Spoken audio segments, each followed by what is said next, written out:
की राजनीति में हो रहे बेमेल गठबंधनों का और नेताओं की सिद्धांतहीनता के को लेकर आज का ये एपिसोड हम चौधरी जयंत को समर्पित करते हैं। छोटा चौधरी जिसे बड़े लोगों ने बड़े ही प्यार से सम्मान से अपनी पगड़ी सौंपी, वो पगड़ी जो कभी चौधरी चरण सिंह जी के सिर पर रह जा करती थी, जिसको पूरे हिंदुस्तान और क्या कहूँ आधा उत्तर भारत जिनके एक इशारे पर कुछ भी करने को तैयार था, जो हमेशा शोषित वर्ग की लड़ाई लड़ते रहे, उनके नाती के को भी यही सोचकर वो पगड़ी पहनाई गई थी कि वो अपने पिता की तरह इतने फेल न होंगे और वो एक नया चौधरी इस देश को मिल सकेगा। इस ग्रामीण भारत का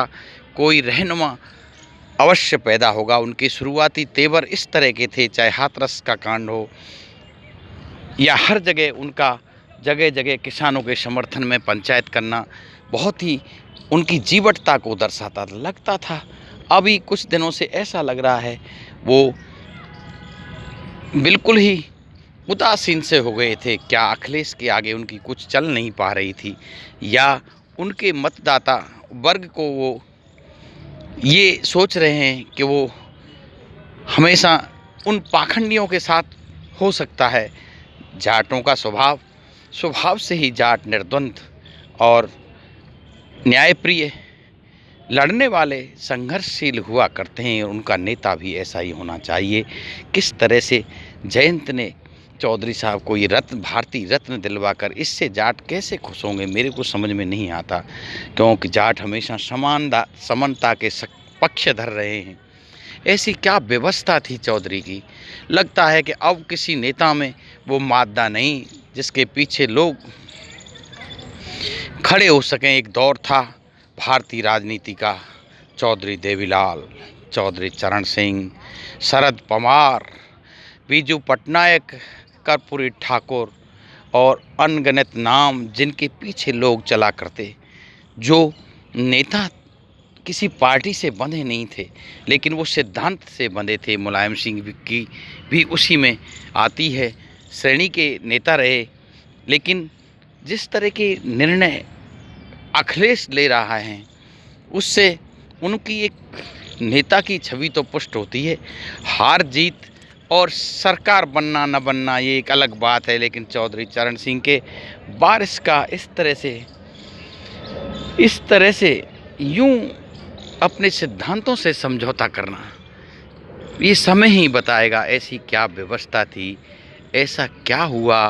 क्या वो सुविधाभोगी राजनीति करना चाहते हैं जैसे उनके पिताजी किया करते थे।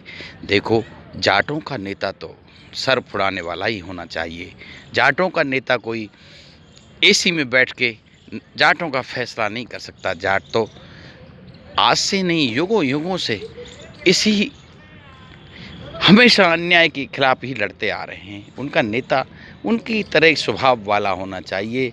उनका नेता किसी के आगे घुटना टेके, ये न तो वो अखिलेश के सामने जब वो दबे दबे रहते थे तो वो जाट पसंद नहीं करते थे, और अब वो मोदी के सामने झुके हैं, ये भी अच्छी बात नहीं। जाट तो केवल परमात्मा के लिए सलाम करता है। किसानों का और जाटों का यही स्वभाव है।